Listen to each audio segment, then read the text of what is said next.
Thank you so much, Varinder, for joining us on this podcast at Dawdle.live. Thanks so much for taking out time to share your insights. You're most welcome, Rishi. It is pleasure talking to you and pleasure seeing you as well. You're doing some amazing work, and it's very nice knowing you and talking to you. Thank you so much, sir. Before we go on the topics, to our entire audience, would like to give a brief introduction about Varinder. So, Varinder is a strategic human capital leader. He comes with over 2 decades of global HR experience across healthcare, manufacturing, retail, and FMCG sectors. He specializes in people strategy, culture transformation, and organizational effectiveness to drive business performance, which is very important. Mr. Singh combines deep industry insights with a commitment to building high impact talent and leadership solutions. Again, welcome you, sir. Thank you so much for joining us. Thank you, Rishi. Thank you. Thank you.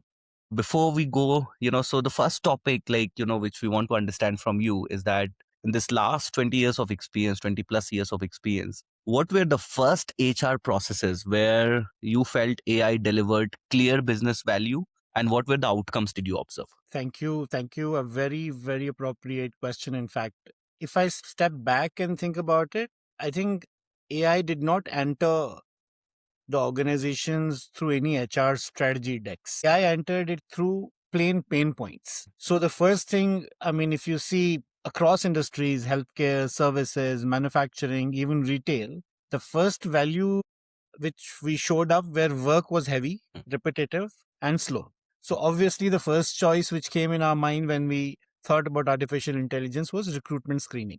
So because that was a time consuming process, starting point was that not hiring decisions, I would say, just screening CVs, skills, shortlists. Once AI came in, recruiters stopped drowning in resumes, shortlisting got faster, costs came down, and recruiters finally had time for real conversations. That's where we started seeing the value that, okay, the leaders, the recruiters are having more time with them. Then came the HR service delivery. Like when we talk about, we used to have chatbots earlier also, and we used to have this employee ESS centers where an employee was used to call. And we noticed that the questions which an employee was used to ask were very repetitive in nature.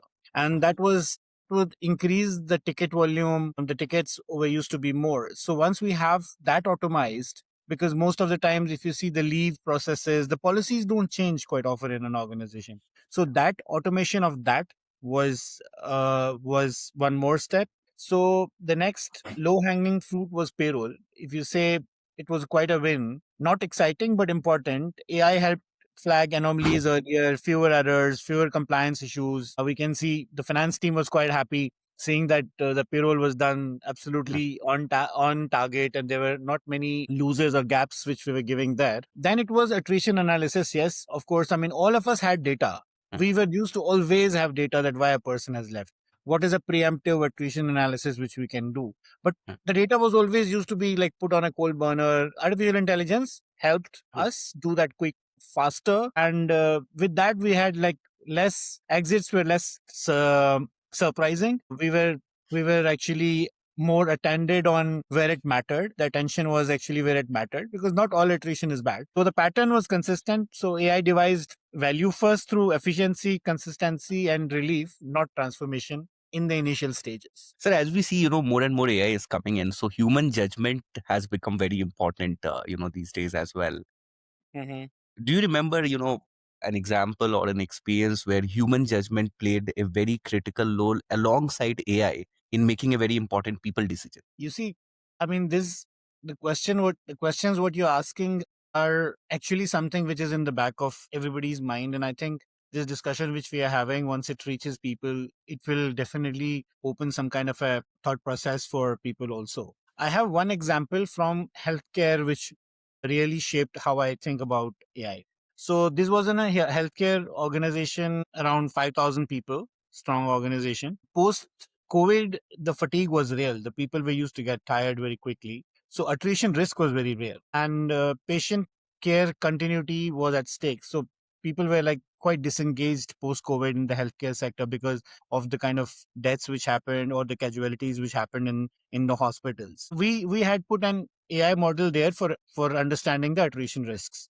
AI model flagged a very high level high performer to replace consultant, an ICU consultant, a senior ICU consultant, that he's going to exit.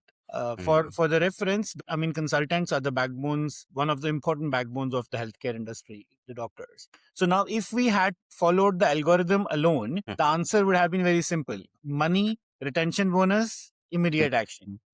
But when HR sat down with medical leadership, the story changed, right? The story was that this person was voluntarily actually doing the ICU shift. He was voluntarily doing it because he also wanted to train people during that time and mentor people. So something the AI system could not see.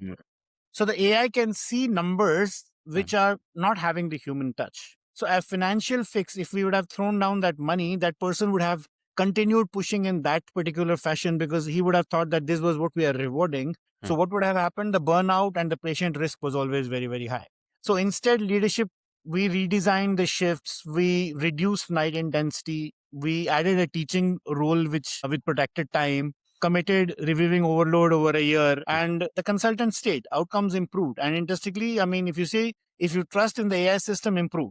So AI system was not wrong flagging, saying that, okay, this could be a potential attrition, but the reason of potential attrition which AI system was flagging was not correct. So that's when it became clear to me that AI can show you where to look. Human judgment decides what to do. That's where we are. That's where we are at crossroads right now. I'll go back to your first question regarding recruitment as well. Correct. By the time the right candidate reaches to that level, so I am of a opinion that AI could be used for recruitment at mass level recruitment levels, where the number of CVs which you're receiving are going to be a lot of them. But for niche skills, I think still the older recruitment model would work because that's where human intervention is required. As I said, human judgment should decide what to do. Can you show us where to look? Yes. And this line is very important, sir, because AI can tell us where to look. Yeah. Human judgment will decide What to do. what to do. Yes. Yeah. Yes, absolutely. Now, sir, we talk about AI. Every organization is on a rush to implement AI tools, AI processes into their ecosystem. But this is not devoid of challenges. What do you think are the challenges that that you would have faced, or the industry faces while they are introducing AI into HR? And how did you address employee trust and adoption? See, the biggest resistance was not technical. That's what people think. That Yes. technical people will not understand how AI works. No, it is not technical. It's always emotional. Employees are worried about surveillance. So managers are worried about being judged. In people centric industries, you will take it as service, healthcare, even manufacturing. They're very people centric industries. There was a fear of losing empathy. So when we even launched these chatbots which could actually answer the leave balance and everything of people, we were always used to be scared. Then who will come to HR? Then why will they come to HR? So we dealt with this by being very, very clear. We in fact spoke to employees and communicated it very, very clear that this is what the purpose the AI is going to be used. We explained to them that employees were even scared. I mean, that means you're going to even scan our emails, you're going to scan our messages. There's going to be behavior tracking. The decisions would be made to pay or to promote, all done by AI. Then what is going to happen? That clarity changed the tone almost immediately when we told them that the AI was actually positioned in a way which it's not going to be actually tracking any of those things which you are thinking of. So the second challenge was how we position the AI. We never position that it is going to be a decision maker. We position, as I said, it is always AI should be one which will show where to look. So we again told them that AI will help us make better decisions. AI is not, I think people are misjudging AI. AI is not something automatic, but AI is going to help us clear through that clutter of data and make us focus on things so that we can make decisions faster. We also realized managers needed help in interpreting insights. For example, now that is again one more thing that, okay, the data says fire X person or X person is non-productive. So if the manager is going to be trigger happy and just do it, then it's going to be difficult. It may not be the right thing to do. So it was always framed as support. We said AI is going to be supporting you, something that helps humans ask better questions, and training managers on how to use AI responsibly mattered more than improving the model. And we were carefully where we started. We let the employees benefit use cases, self-services, learning, include insights before touching sensitive areas. Trust did not come from AI being powerful. It came from AI being bounded. So we said, okay, this is the framework on which the AI is going to work. Because once we tell them that, okay, AI is going to be the God, then the trust is not going to come. Then the people are going to be always skeptical about talking. I mean, that will stop creativity from flowing. Yes. And I also feel that, sir, the role of HR leaders has increased a lot in this era where AI is being implemented inside the organizations, because you need more and more, HR leaders to manage the cultural aspect of the things. Yeah. Yeah. Mm. That is true. I mean, I have seen, see, the HR leaders have to be use AI very ethically and very responsibly, right? So it has become more and more leadership responsibility to understand. Now the gun has come into our hands. So we have become soldiers, right? So we have a choice to be a soldier or a trigger happy somebody. So if we are a soldier, we have to things. A few things are non-negotiable, which could be there. Like humans must always own decisions. AI can inform, but it cannot decide. Even if you ask a question to AI always says, I'm giving you this, but the probability of this being wrong is also there, right? Transparency is essential. People need to know how systems work and where the lines are. Use only the data we truly need. Sometimes too much data, AI is throwing too much data on us, and we get lost in things. We react to something which is not even relevant or which is not even useful. So if we see across industries, overreach is where trust breaks. And uh, we can say we can start with the benefits which AI is going to give it to people. We can monitor, or we can tell them that AI is not there to monitor or judge you. I think practice restraint. We have to make sure that we practice restraint. Some of the strongest trust signals come from choosing not to act. Sometimes AI gives us great data, but sometimes we don't have to react. We don't have to act. That is what the leadership is.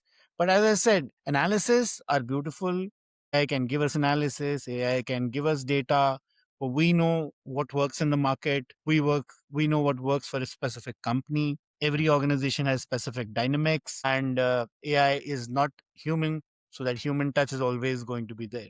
For me, the bottom line is very simple. AI and HR must preserve dignity. When technology supports judgment instead of replacing it, people accept it, right? And organizations get real value. Finally, it's people. Which organizations thrive on people capacity and people integrity and people performance, and that's what I think. So with so many huge cases of AI coming in, there has also been questions on ensuring ethical and responsible use of AI. What are those guiding principles that you as an HR leader follow to ensure this? As I mentioned now, we should not be using AI for monitoring people. We should not be using AI to dig deep into the personal life of people, because that is not what we are implementing the AI in the organizations for. Sometimes I was going through a book yesterday. It says how many people who eat with left hand, probability of people who eat with left hand are more happier than probability of the people who eat with right hand. So there's a study done for that also. Now once that study goes, I'm doing a doctorate myself right now, and the kind of data, kind of information which is available is amazing on the web.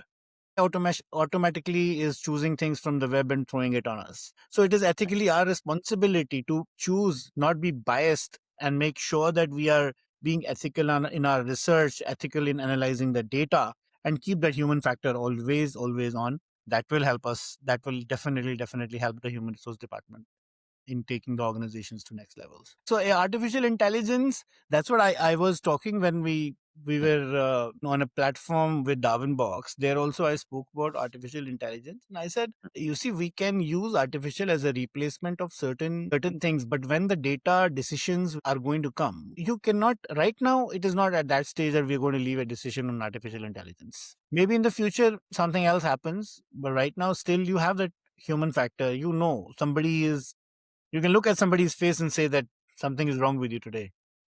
And that Yes. is something which connects people, the emotional bonding for the organization. Small things. I mean, I once like I met with an accident in one of my companies. Somebody hit my car. I mean, the company came up with a thing saying that you went through a trauma of accident, so we give you a 5 days paid holiday somewhere. So that is a amazing gesture. Otherwise, leave it to robotics or artificial intelligence, they'll say you're absolutely fine, so start working.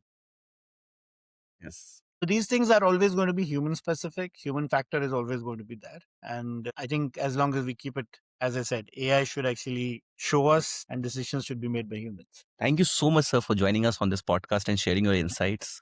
Thank you, Rishi. Thank you. Really Thank you insightful very much. session. Thank you so much. Thank you very much. Thank you. Take care. Bye bye. Sir, just